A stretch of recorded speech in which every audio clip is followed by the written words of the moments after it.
즉 피가 흐르지 않는 환경이 바로 암세포가 자라기 가장 좋은 조건을 만드는 것입니다. 혈류가 돌지 않으면 치유는 없다. 혈류가 흐르는 순간 내 안에 100명의 의사들이 다시 일터로 돌아옵니다.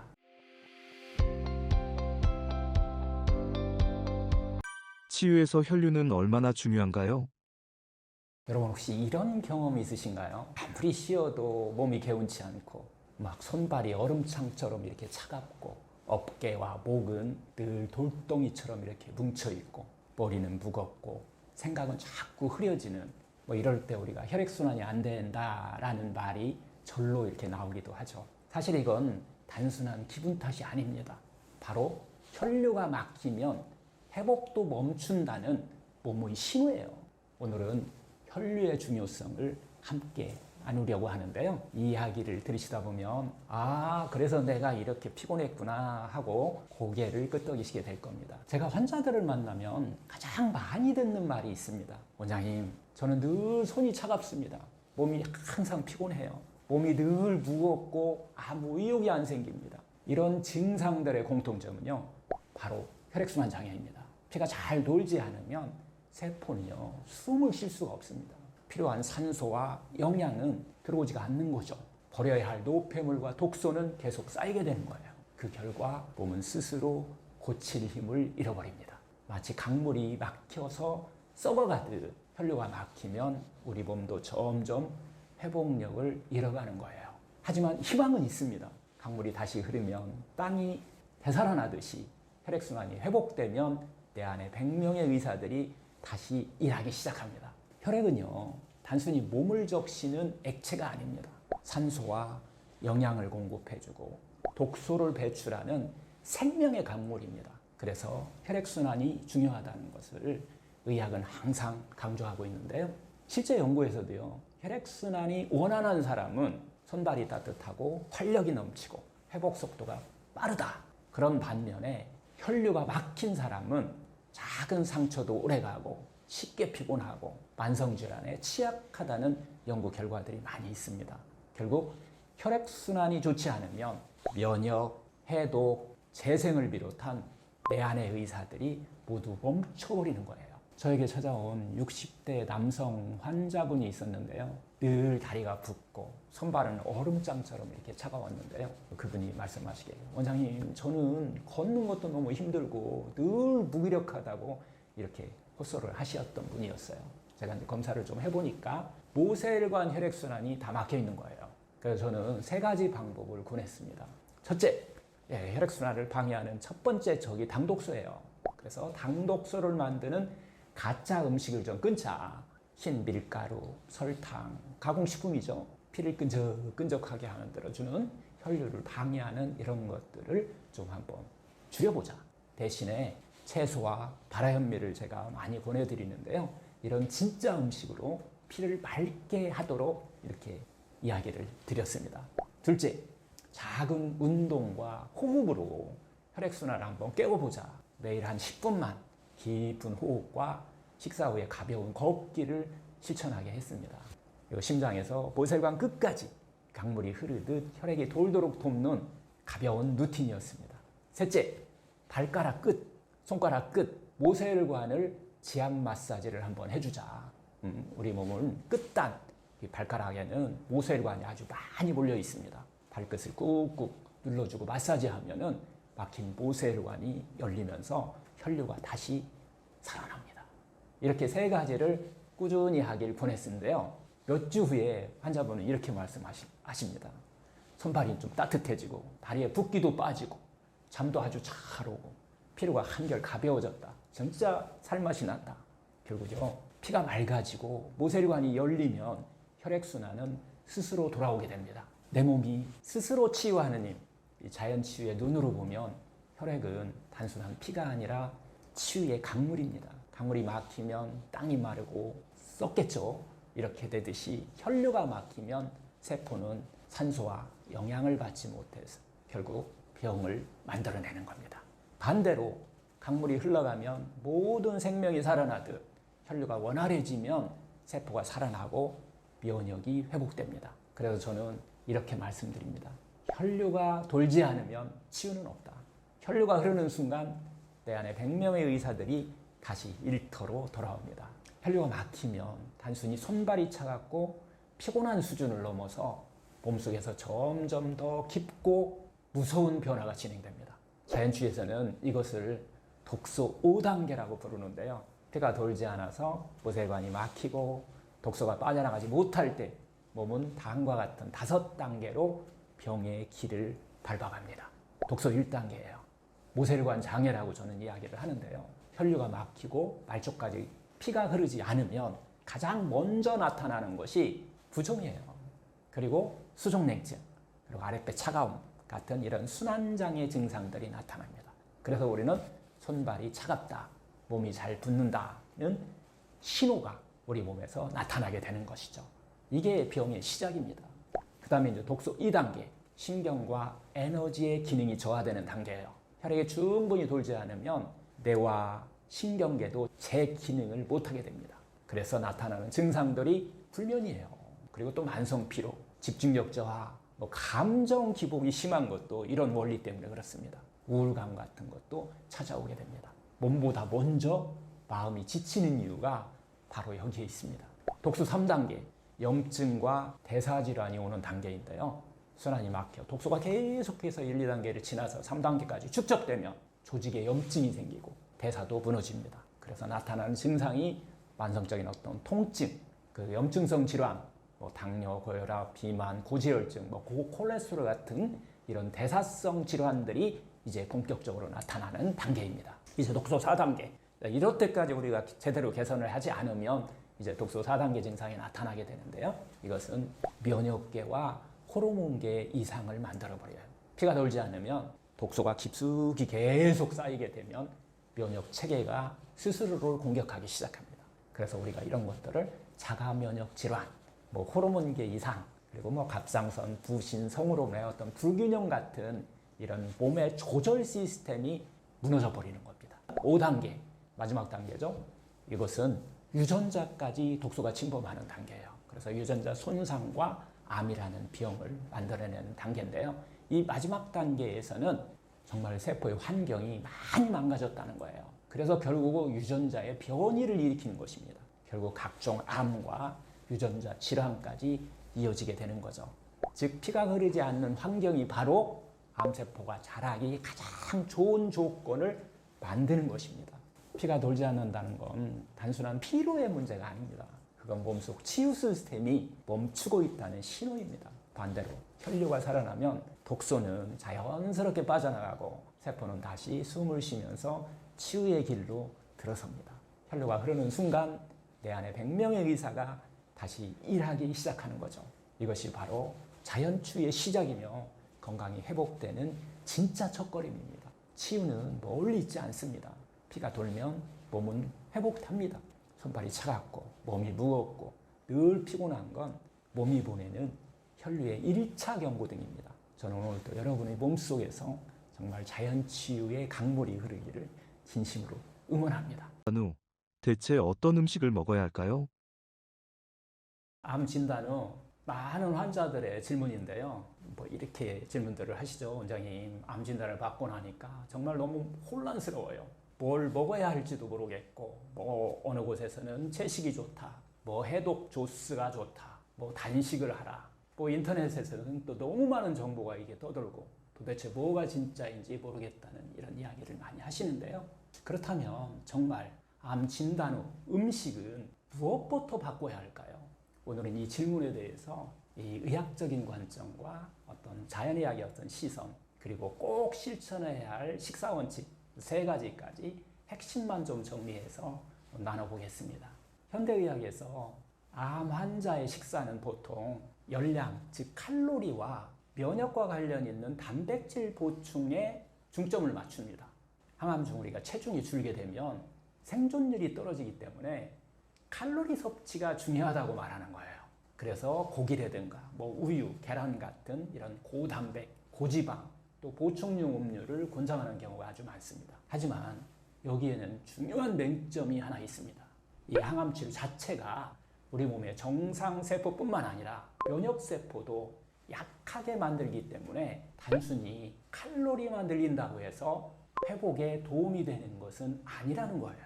또한 암세포는 이 포도당과 지방을 먹이로 삼아서 성장하고 분열을 합니다.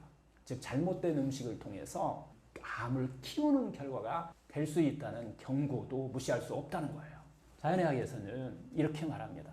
암은 외부에서 갑자기 생긴 병이 아닙니다. 내 몸 안에 그리고 내 삶 속에서 오랜 시간 쌓여서 만들어진 결과입니다. 암은 단지 질병이 아니라 내 몸의 환경이 만든 하나의 신호라고 보는 거예요. 다시 말해 암을 만든 것은 내 안의 환경이고 그 환경을 만든 것은 바로 내 삶의 방식, 즉 내 삶의 습관이라는 거예요. 내가 어떤 음식을 먹었는지, 얼마나 스트레스를 받으면서 살아왔는지, 그리고 밤늦게 자고, 숙면 좀 부족하고, 또 운동도 부족하고, 숨을 깊게 쉬는 시간조차 없이 계속 달려온 이런 삶들이 문제를 일으켰다는 거예요. 이런 삶이 내 안에 100명의 의사를 망가뜨린 원인이었던 거예요. 결국 이 모든 것들이 결국 혈액을 탁하게 만들고 면역력을 떨어뜨리고 세포에 산소가 부족한 상태를 만들어서 암이 자라기 쉬운 그런 몸이 된 거예요. 그렇다면 몸 안의 환경을 당연히 바꿔야겠죠. 그 시작이 바로 음식입니다. 내가 먹을 음식이 바로 나다라는 말이 있듯이 몸을 회복하는 것은 거창한 약이나 특별한 치료보다 매일 내 몸에 붙는 그 연료를 바꾸는 데서 시작해야 된다는 거예요. 결국 세포 환경을 좀 정화하고 면역을 되살리는 그런 음식을 먹어야 한다는 겁니다. 즉 피를 맑게 하고 염증을 낮추어주고 세포의 산소 공급을 좀 도와주고 장과 간 그리고 혈관을 해독하는 그런 음식이 핵심입니다. 이게 바로 음식으로 내 안에 100명의 의사를 깨우는 일입니다. 따라서 우리는 세 가지를 기억하면 됩니다. 첫 번째, 자연 그대로. 두 번째, 해독 중심. 세 번째, 생명의 에너지 회복입니다. 그렇다면 암을 이기는 식사 어떻게 시작하면 좋을까요? 이제 구체적으로 암 환자가 실천해야 할 식사의 세 가지 원칙을 제가 이야기를 좀 해드릴 건데요. 원칙 1, 가공하지 않은 겁니다. 자연 그대로 음식이에요. 가공한 음식보다는 자연에서 온 음식 그대로가 바로 약입니다.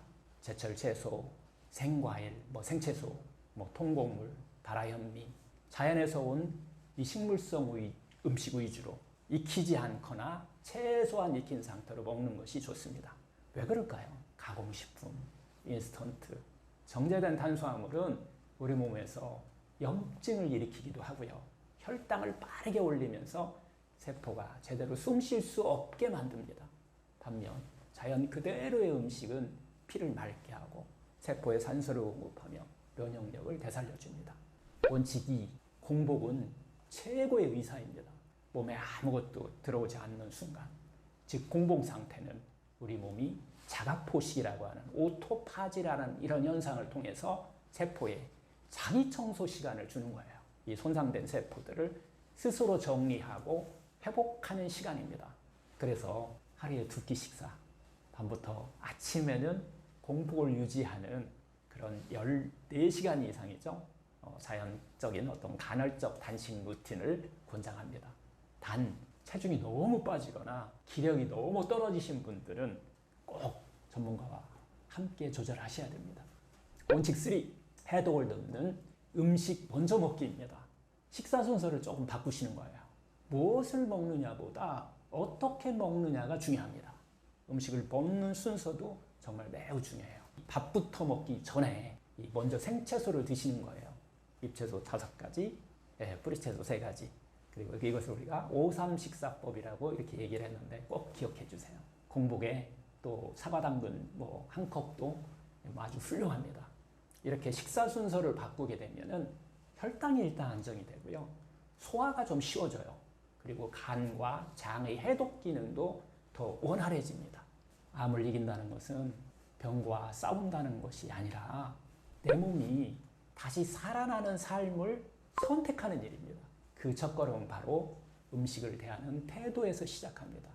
한 끼 한 끼 내 몸을 해치는 음식이 아니라 내 몸을 살리는 음식을 선택할 때 몸은 스스로 회복하려는 놀라운 생명력을 보여줍니다. 오늘 하루 그 한 끼를 바꾸는 결심을 한번 해보세요. 그 작은 변화가 자신의 몸과 마음 그리고 삶 전체를 천천히 하지만 확실하게 바꿔줄 겁니다. 암 환자가 반드시 피해야 되는 음식이 있나요? 암 진단을 받고 가장 헷갈리는 것 중 하나가 바로 음식이에요. 어떤 음식이 좋고 어떤 음식이 나쁜지 정리하다가 보면은 정말 먹을 것이 없는 경우도 있고요. 불안감만 더 커지는 경우도 많아요. 하지만 실제로 우리는 매일 먹는 음식이 몸을 회복하는 열쇠가 된다는 것을 우리는 확실히 기억해야 됩니다.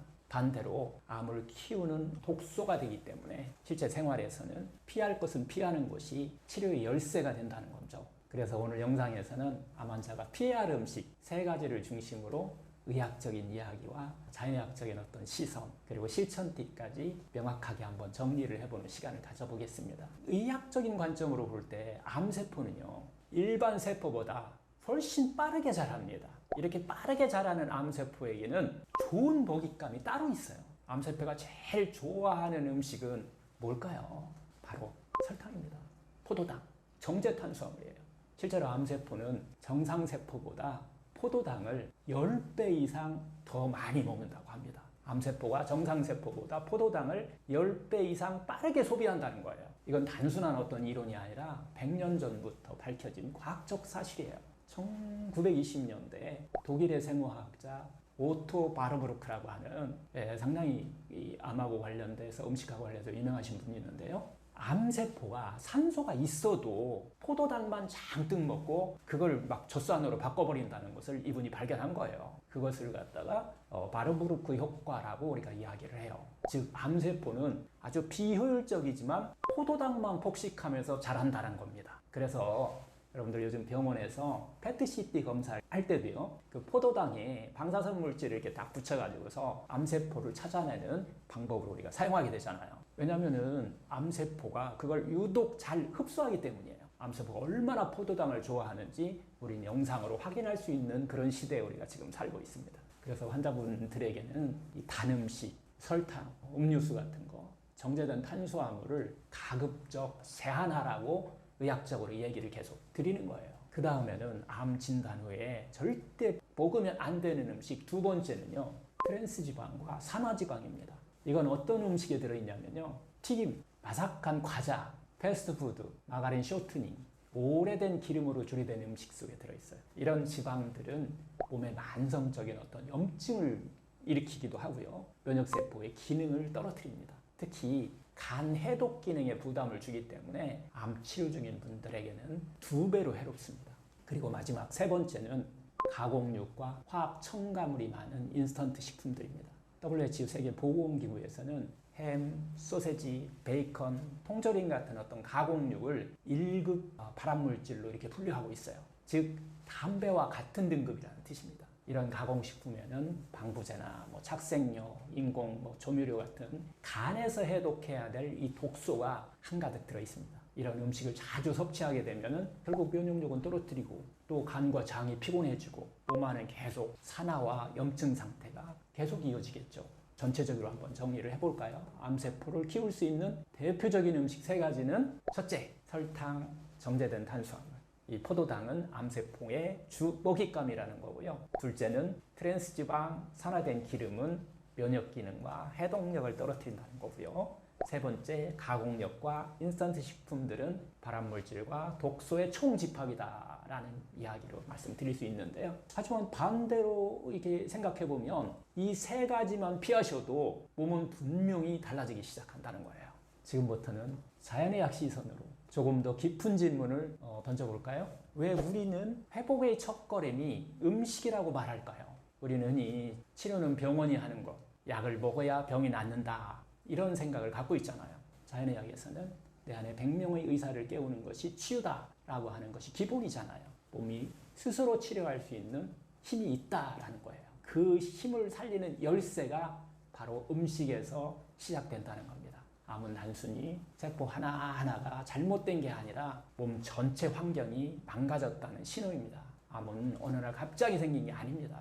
오랜 시간 내 몸에 쌓여온 잘못된 식습관이 만든 결과예요. 너무 입에 단 음식을 자주 먹고 늘 인스턴트 또 간편식으로 때우고 기름지고 튀긴 음식을 또 즐겨 먹고 이런 습관들이 혈액을 탁하게 만들고 세포의 산소 흐름을 막고 면역 시스템을 교란시킨 거예요. 몸의 자연 치유력은 맑은 혈액에서 시작됩니다. 그런데 매 끼니마다 독소가 들어오는 식사를 한다면 몸은 회복이 아니라 생존 방어에만 에너지를 쓰게 됩니다. 우리가 먹는 음식은 단순히 배를 채우는 것이 아닙니다. 그건 곧 피가 되고 세포가 되고 면역이 된다는 겁니다. 내가 먹은 음식이 바로 나다라는 이 말을 이제는 진짜로 생각해 봐야 합니다. 우리는 종종 무엇을 먹어야 할까만 생각하지만 사실은 무엇을 먹지 말아야 할까가 훨씬 더 중요할 때가 많습니다. 내가 아무 생각 없이 먹는 이 음식이 세포를 아프게 만들고 회복을 방해하는 독소가 될 수도 있다는 거죠. 하지만 괜찮습니다. 지금부터라도 하루 한 끼, 한 가지 음식만 바꿔도 몸은 분명히 반응합니다. 오늘 이 영상을 보시고 무심코 먹던 이 음식을 하나만 딱 멈춰보세요. 그 멈춤이 자신의 몸과 삶을 다시 회복의 길로 이끌 것입니다. 지금부터라도 몸을 살리는 음식, 몸을 괴롭히지 않는 음식부터 한번 시작해 보세요. 그게 바로 자기 자신에게 상냥하게 하는 첫 번째입니다. 모세혈관과 회복은 어떤 관계에 있나요? 이런 말 들어보셨나요? 혈관은 생명의 강이다. 그런데 우리 몸의 혈관 중 99%가요. 모세혈관이라는 사실을 알고 계셨나요? 머리끝부터 발끝까지 세포 하나하나에 산소와 영양을 전해주는 마지막 길이죠. 바로 모세혈관입니다. 오늘은 치유와 회복에 있어서 왜 모세혈관이 핵심인지 그리고 이 작은 혈관이 어떻게 내 안의 의사들을 깨우는지를 함께 한번 나눠보겠습니다. 환자들이 자주 이렇게 말씀하십니다. 저는 병원에서 큰 혈관하고 혈액순환 검사를 다 하고 괜찮다고 했는데 왜 이렇게 몸이 무겁고 늘 손발이 차갑죠? 맞아요. 이렇게 말씀하시는 분들이 정말 많은데요. 우리는 보통 큰 혈관만 정상이면 괜찮다라고 생각하는 경향이 있어요. 하지만 실제로는 검사에 나오지 않는 모세혈관이 가장 중요합니다. 자연치유 관점에서 보면 실제로 회복을 결정하는 것은 모세혈관 순환의 문제입니다. 손발이 차갑고 잘 붓고 몸이 쉽게 피곤하고 또 상처가 잘 낫지 않는 그리고 면역이 떨어지는 이유는 세포 끝자락까지 피가 닿지 않기 때문입니다. 즉 모세혈관이 막히면 치유도 멈춥니다. 우리 몸에 혈관기를 모두 합치면 약 한 10만 킬로, 이건 다 아시죠? 지구 2바퀴 반 정도를 돌다고 해요. 그중 대부분이 바로 모세혈관이라는 거죠. 그래서 모세혈관은 의학적으로 보면 3가지 중요한 역할을 하는데요. 첫째, 산소와 영양 전달의 마지막 관문입니다. 동맥이 큰 강물이라면 모세혈관은 논밭으로 연결된 실개천이에요. 이 길이 막히면 세포는 굶주리게 됩니다. 둘째, 노폐물, 독소 배출의 통로입니다. 모세혈관은 산소와 영양만 전달하는 것이 아니라 노폐물과 독소를 회수하는 하수도 역할을 하고 있다는 거예요. 막히면 독소가 쌓이고 염증이 생기게 됩니다.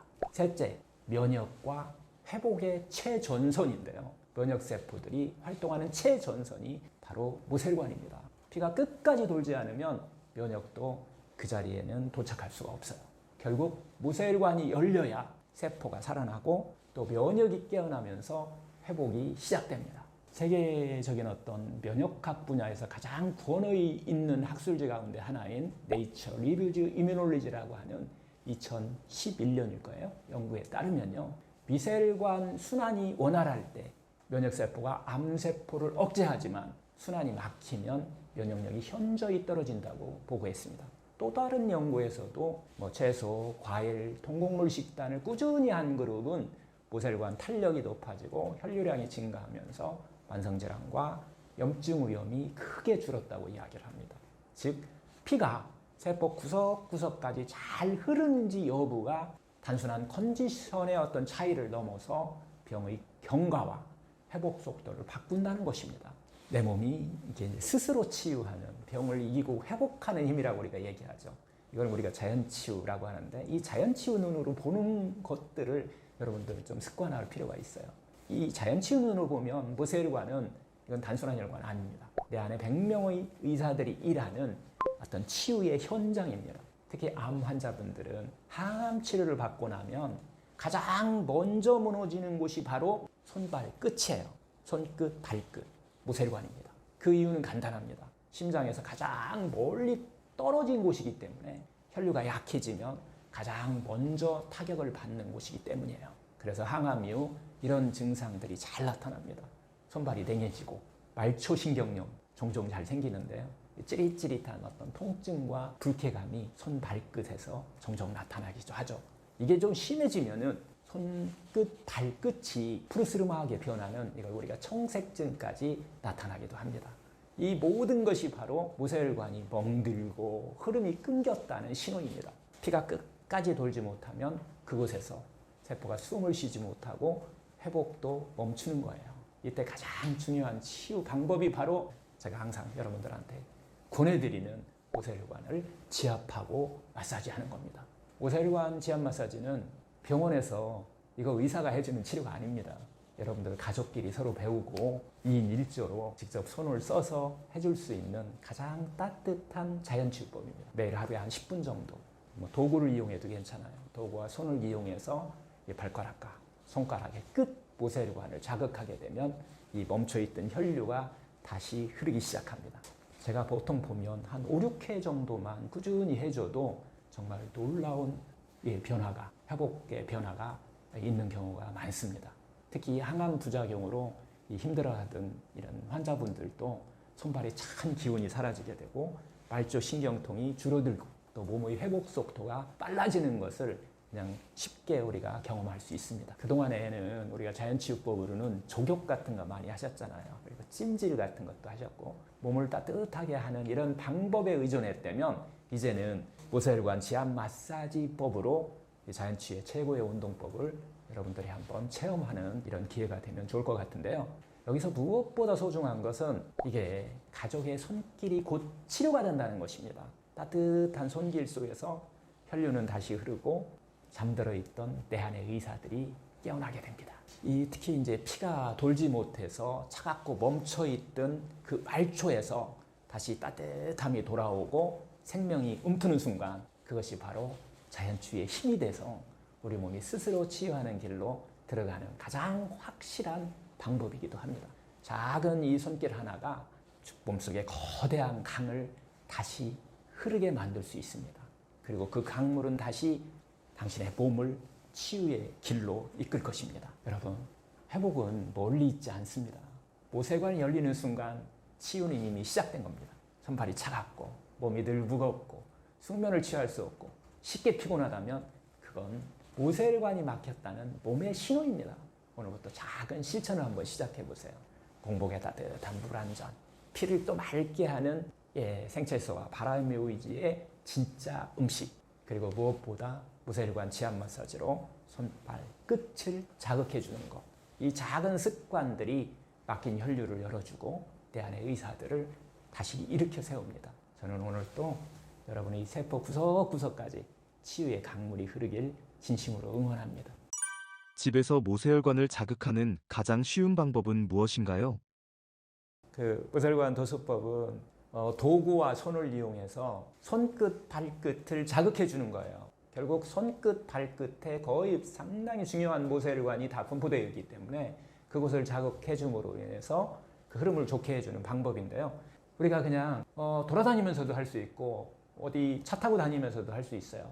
이 손톱 바로 위에 이곳을 손으로 이렇게 자극해 주는 거예요. 근데 이게 기술이 있어요. 이게 테크닉이 필요합니다. 너무 문드르면 안 돼요. 그냥 빠른 속도로 이렇게 자극을 해줘야 된다네. 볼펜 같은 걸로 해도 되고 괄사도구로 해도 좋아요. 도구를 이용하는 것이 훨씬 좋기도 하는데 일단은 하여튼 손톱을 키울 수 있을 정도의 모세혈관이 많이 분포되어 있는 이 각 열 손가락, 발가락의 그 바로 위 여기를 시간 되는 대로 자극해 주는 겁니다. 저는 이제 발 한쪽에 5분, 양쪽해서 10분, 손에도 5분, 그래서 10분, 20분 정도를 보내드리는데 만약에 이제 불면을 갖고 계신 분들은 저녁에 잠자기 전에 본인 스스로 하는 것이 아니고 옆에 가장 좋아하시는 분이 해줬을 때 모세혈관의 흐름은 훨씬 더 강력하게 나타납니다. 그냥 잠이 스스로 오게 돼 있어요. 막힌 혈류를 만드는 최악의 습관은 무엇인가요? 여러분, 우리 몸의 혈액은요, 강물처럼 계속 쉬지 않고 흘러야 합니다. 그런데 혹시 이런 경험이 있으신가요? 아침에 일어나도 머리가 너무 무겁고 막 손발 차갑고 오후만 되면 막 피곤이 몰려오고, 이건요 단순히 어떤 피로 노화가 아니라 혈류가 막히고 있다는 신호입니다.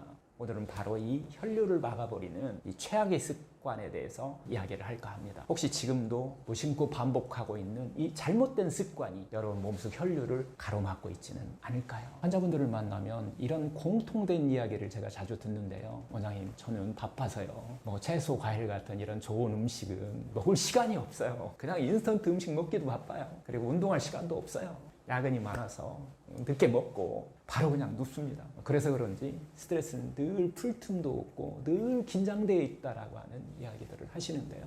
이런 생활 습관은 결국은 혈류를 막는 가장 큰 원인이 됩니다. 몸은 늘 차갑고 손발은 얼음장 같고 작은 상처도 잘 낫지 않고 늘 피곤하고 마음은 늘 무겁고 지쳐 있습니다. 사실 혈류를 막는 건 병이 아니라 내가 만든 습관인 경우가 많습니다. 혈류를 정체시키는 최악의 습관에는 대표적으로 4가지가 있는데요. 첫 번째는 역시 당독소입니다.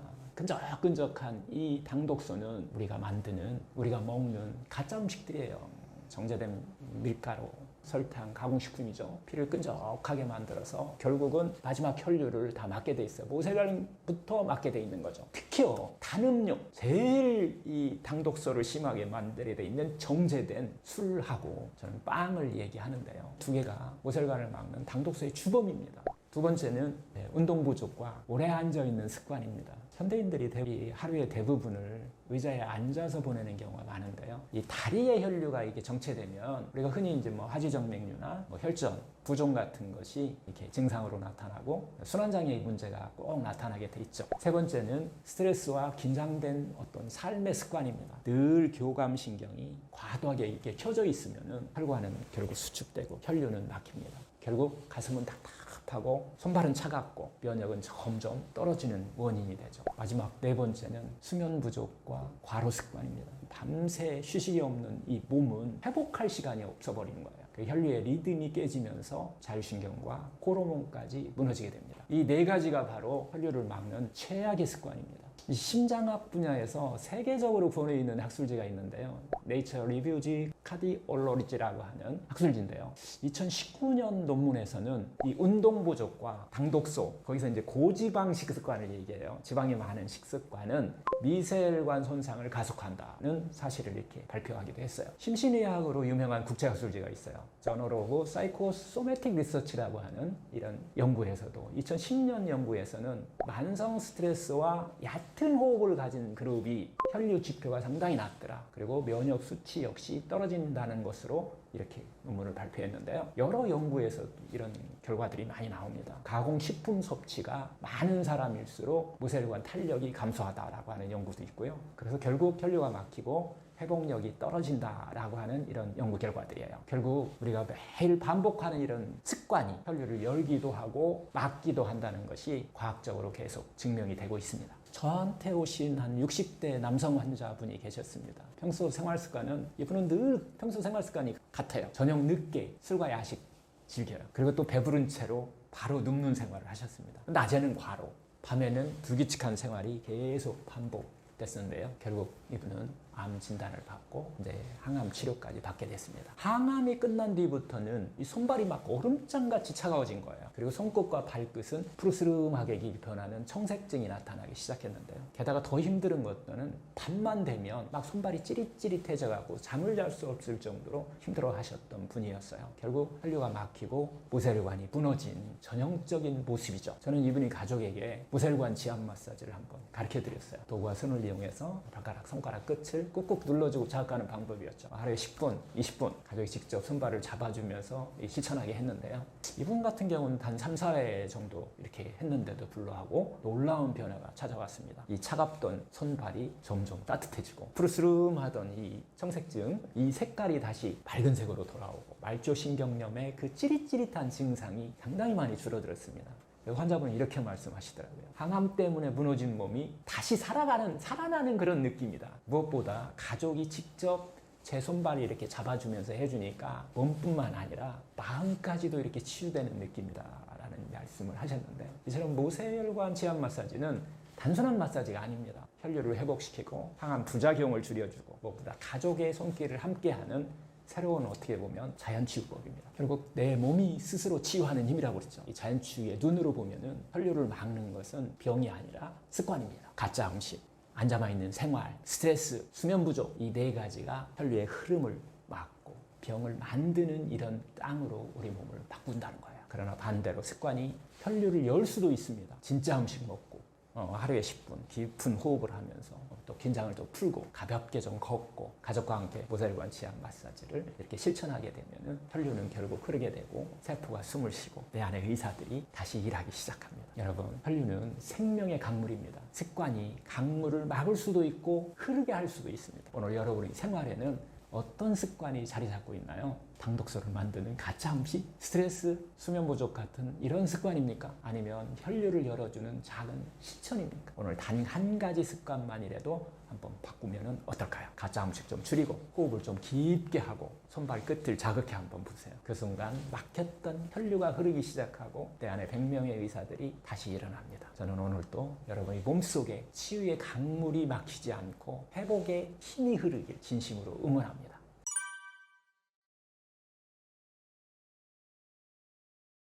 우리 몸의 혈액은요, 강물처럼 끊임없이 흘러야 합니다. 그런데 손발이 늘 차갑고 밤에 깊이 잠들지 못하고 아침에도 피곤이 가시지 않고 늘 피곤하고 다리가 자주 붓고 장이 더부룩하고 그리고 또 감정의 기복이 심한 것, 이건 단순한 어떤 노화가 아니라요, 혈류가 막히고 혈액순환이 무너졌다는 경고입니다. 그렇다면 어떻게 해야 이 혈류를 다시 열 수 있을까요? 오늘은 혈류를 원활하게 하는 방법을 말씀드리려고 합니다. 핵심은 생활 습관의 변화예요. 바꿔야 됩니다. 그리고 또 하나는 모세혈관을 자극하는 습관을 여러분들이 들여야 됩니다. 많은 환자분들이 자주 이런 말씀을 하십니다. 손발이 너무 차가워요. 밤에 숙면을 못하고 늘 피곤합니다. 그리고 다리가 잘 붓는다는 얘기를 많이, 쥐가 자주 난다는 얘기도 많이 하시는데요. 이런 증상들은 모두 혈류 정체와 모세혈관 손상의 전형적인 신호입니다. 피가 세포 구석까지 돌지 못하니까 세포는 산소와 영양을 못 받게 되죠. 그리고 노폐물과 독소는 계속 쌓이게 되는 거예요. 결국 몸은 스스로 회복할 힘을 잃어버리게 됩니다. 혈류를 회복하는 원리는 크게 두 가지입니다. 첫째, 이 끈적끈적하고 탁한 피를 맑게 해주는 거예요. 그래서 혈액은 원래 맑고 부드럽게 흘러가야 합니다. 하지만 가짜 음식, 즉 당독소를 만드는 음식은 피를 끈적끈적하게 만들어지는 주범입니다. 이렇게 되면 혈관 안에서 혈류 속도 느려지죠. 하수구에 마치 기름때가 낀 것처럼 순환이 막히게 됩니다. 따라서 당독소를 만드는 음식 좀 줄이시고 피를 맑게 하는 생채소와 발화현미 같은 진짜 음식을 늘리는 것이 혈류를 여는 첫걸음입니다. 피가 맑아지면 산소와 영양이요, 다시 세포까지 충분히 다 도달할 수 있습니다. 둘째, 말초 모세혈관을 끝을 열어주는 것이 정말 중요합니다. 큰 혈관이 아무리 멀쩡해도 세포 구석구석에 있는 모세혈관이 막히게 되면 회복은 늦어집니다. 모세혈관은 집 앞에 있는 골목길과 같습니다. 이 길이 막히면 택배가 집 앞까지 오지 못하듯이 세포는 산소와 영양을 받지 못합니다. 그래서 혈류를 원활하게 하려면 손끝, 발끝 모세혈관을 직접 자극하고 열어주는 것이 핵심입니다. 발가락, 손가락 끝을 자극하는 이 모세혈관 지압 마사지, 또 이 작은 어떤 움직임들, 그리고 또 깊은 호흡들, 이런 걸로 순환을 돕는 습관을 들이셔야 됩니다. 이것이 막힌 골목길을 열어주고 세포까지 강물이 흐르게 하는 하나의 방법입니다. 결국 혈류를 여는 원리는 단순합니다. 안에서는 피를 맑게, 밖에서는 끝부분 말초 모세혈관을 열어주는 것. 이 두 가지가 동시에 이루어질 때 내 안에 100명의 의사들이 다시 힘을 얻고 회복을 시작할 수 있습니다. 심장학 분야에서 세계적으로 권위 있는 학술지인데요. 네이처 리브지 카디올로지라고 하는 2019년 논문에서는 이 생활습관 교정, 식단과 운동과 스트레스 관리가 모세혈관 순환을 개선해주고 만성질환 위험을 낮춘다고 이렇게 보고를 했습니다. 또 다른 연구에서는 깊은 호흡 훈련과 가벼운 운동만으로도 모세혈관 혈류량이 증가하고 NK세포 활성도가 높아진다라는 발표를 했는데요. 결국은요, 우리는 한 가지 몸에 좋은 어떤 슈퍼푸드가 아니라 진짜 음식, 식단을 바꾸셔야 된다는 거예요. 그래서 작은 움직임과 호흡으로 모세의 혈관을 또 깨워주는 것이 과학적으로도 면역과 회복을 불러오는 길이다라는 것을 입증하고 있는 것들이 상당히 많습니다. 저에게 오신 한 60대 남성 환자분은 평소 저녁 늦게 술과 야식을 즐기고 바로 눕는 습관을 반복했습니다. 결국 암 진단을 받고 항암 치료까지 받게 되었는데, 항암 치료 후에 손발이 얼음장처럼 더 차가워지고 브루스르만이 청색증과 함께 손발끝이 찌릿찌릿한 저리는 말초 신경염으로 밤마다 잠을 이루지 못할 정도였는데요. 저는 이분의 가족에게 세 가지를 이렇게 부탁을 했어요. 첫째, 식습관 좀 교정하자. 가짜 음식 좀 줄이고 진짜 음식으로 좀 피를 맑게 해줘야 된다는 얘기를 드렸고요. 둘째는 생활 리듬을 회복하자. 늦은 밤 술과 야식은 일단 이제 안 된다. 그리고 이제 규칙적인 어떤 수면을 지켜주자. 셋째는 모세혈관 지압 마사지로 열어주자. 도구와 손을 이용해서 발끝 모세혈관을 눌러주고 자극해서 막힌 모세혈관을 열어주는 방법을 이렇게 가르쳐 드렸습니다. 모세혈관 자극법은 가족이 직접 이렇게 실천을 했는데요. 보통 한 3, 4회 정도의 변화가 일어나고 5, 6회 정도 하기 시작하면 분명히 변화가 일어납니다. 그래서 손발이 따뜻해지고 색깔이 돌아오면서 말초 신경염 증상이 눈에 띄게 줄어들었습니다. 이분은 저에게 이 가족의 손길이 제 몸을 다시 살렸다라고 이렇게 말씀을 하셨는데요. 결국 이 내 몸이 스스로 치유하는 일, 자연 치유 시선으로 보면 혈류는 단순히 피가 도는 게 아니라 치유의 강물이 흐르는 것이에요. 그동안 지금까지 우리가 자연 치유에서 온욕이나 찜질 같은 거, 족욕 같은 걸로 몸을 이렇게 덮였다고 하면 이제는 모세혈관 자극법이 새로운 자연 치유의 방법이 돼야 된다고 저는 이야기를 드리는데요. 가족이 서로의 손발을 잡고 이 지압하고 마사지 해주는 것, 이것이 단순한 마사지가 아니라 혈류를 깨우고 부작용을 줄이는 치유의 문입니다. 무엇보다 가족의 손길로 마음까지 이렇게 회복시키는 것, 혈류가 끝까지 돌 때 결국 내 안에 100명의 의사가 다시 힘을 얻게 됩니다. 여러분, 혈액순환은 생명입니다. 피가 돌면 몸은 회복되게 돼 있어요. 혈류를 원활하게 하는 방법은 거창하지 않습니다. 정말 가짜 음식 좀 줄이시고 진짜 음식 좀 늘리고 하루에 10분 호흡과 움직이로 몸을 좀 깨우고, 무엇보다 모세혈관 지압 마사지법으로 손발끝을 자극해 주는 것, 이 세 가지 작은 실천이 막힌 혈류를 열고 내 안의 의사들을 다시 깨어나게 합니다. 저는 오늘 또 여러분의 손끝과 발끝에서 회복의 강물이 흐르기를 진심으로 응원합니다. 내 몸속을 깨끗하게 하는 해독법이 있나요? 많은 분들이 이런 질문을 하세요. 원장님, 공복에 해독이 좋다고 하셨는데 그럼 공복에 뭘 먹으면 더 도움이 될까요? 특히 암 진단을 받고서 해독이 중요하다는 이야기를 들은 분들은 더 고민이 많죠. 도대체 언제 무엇을 먹어야 할지 또 헷갈릴 수밖에 없습니다. 그래서 오늘은 질문에 속 시원하게 한번 답하는 이런 시간을 한번 가져볼 거예요. 오늘은 이 공복 상태가 해독에 어떤 영향을 미치는지, 그리고 공복에 먹었을 때 가장 효과적인 음식은 무엇인지, 그리고 실제로 일상에서 어떻게 실천하면 좋은지까지 하나하나 정리해서 이야기하는 시간을 가져보겠습니다. 먼저 해독이라는 개념부터 한번 짚어볼까요? 우리가 해독이라고 말하는 과정은 사실은 몸 안에서 항상 지내고 있는 대사작용 중 하나입니다. 몸은 늘 쌓인 노폐물이나 독소를 처리하는 방향으로 움직이고 있어요. 그런데 문제는 우리가 계속해서 먹고 과식하고 소화하느라 막 바쁘기 때문에 몸은 해독할 시간조차 갖지 못하는 경우가 많습니다. 그래서 해독의 핵심 조건 중 하나는 바로 공복 상태입니다. 단순히 아무것도 먹지 않는 상태가 아니라 몸이 소화 흡수에서 벗어나 스스로를 정비하고 회복할 수 있는 시간이 되는 거죠. 의학적으로는 이 공복 상태는 아주 중요한 의미를 갖습니다. 2000년대 이후에 전 세계적으로 공복과 해독에 관한 많은 연구들이 쏟아졌는데요. 그 중에서도 가장 주목받는 개념이 바로 자가포식, 오토파지입니다. 이건 우리 몸이 스스로 손상된 세포, 노폐물, 몸속의 독소를 분해하고 정리하는 청소 시스템이라고 보면 됩니다. 쉽게 말하면 몸 안에 쌓인 이 오래된 쓰레기들을 스스로 처리하는 작용이죠. 그리고 이 자가포식 작용은 공복 상태일 때 훨씬 더 활발해진다는 사실이 여러 연구를 통해 밝혀졌습니다. 특히 2016년에는 이 자가포식 작용을 연구한 일본의 오스미 요시노리 교수가 노벨 생리의학상을 수상하면서 전 세계에 주목을 받기 시작한 거예요. 즉 몸은 배고픈 상태일 때 단순히 에너지를 아끼는 게 아니라 스스로를 정비하고 해독하는 강력한 시스템을 가동하고 있다는 겁니다. 자연의학에서는 공복을 몸을 회복하는 골든타임이라고 합니다. 그리고 이 시간에 만약에 음식을 놓는다고 하면은 그것은 해독을 도와야 한다는 원칙을 갖고 있어요. 그런 음식을 먹어야 된다는 거죠. 즉 공복 중에는 해독이 도움이 되는 그런 음식을 먹어야 되는데 이렇게 먹었을 때 소화부담거리가 적게 되고 몸의 해독을 돕는 성분이 충분히 들어있는 그런 음식들이죠. 그리고 또 장과 간, 혈액의 정화를 촉진하는 그런 음식을 공복 중에는 먹어야 된다는 겁니다. 대표 해독 음식은 한 가지가 바로 사과당분 주스 같은 거예요. 공복 해독식으로 가장 많이 쓰이는 음식 중 하나가 바로 사과당분 주스입니다. 왜 이 조합이 좋으냐면요. 사과에는 수용성 식이섬유인 팩틴이 아주 풍부하게 들어있어요. 장내 독소를 흡착과 배출을 도와주는 역할을 합니다. 또 당근에는 이 베타카로틴, 비타민 A, 이런 항산화 성분이 많아서 간의 해독과 항산화 작용을 도와주고 있다는 거예요. 둘 다 소화가 빠르고 또 부담이 적어요. 자연에서 그대로 온 해독 성분들로 이루어진 좋은 조합입니다. 단 주의점이 있습니다. 꼭 공복에 마셔야 돼요. 생즙 상태로 너무 오랜 시간 보관하지 않도록 조심하셔야 됩니다. 다른 음식과는 혼합하지 않는 것이 좋다는 거예요. 그 외에 공복에 좋은 음식들은 브로콜리 생즙 같은 것도 괜찮아요. 이 안에는 황성분이라고 하죠. 설포라판이라고 하는 이런 간 해독 효소가 활성화시키는 그런 항산화 성분들이 많이 들어있죠.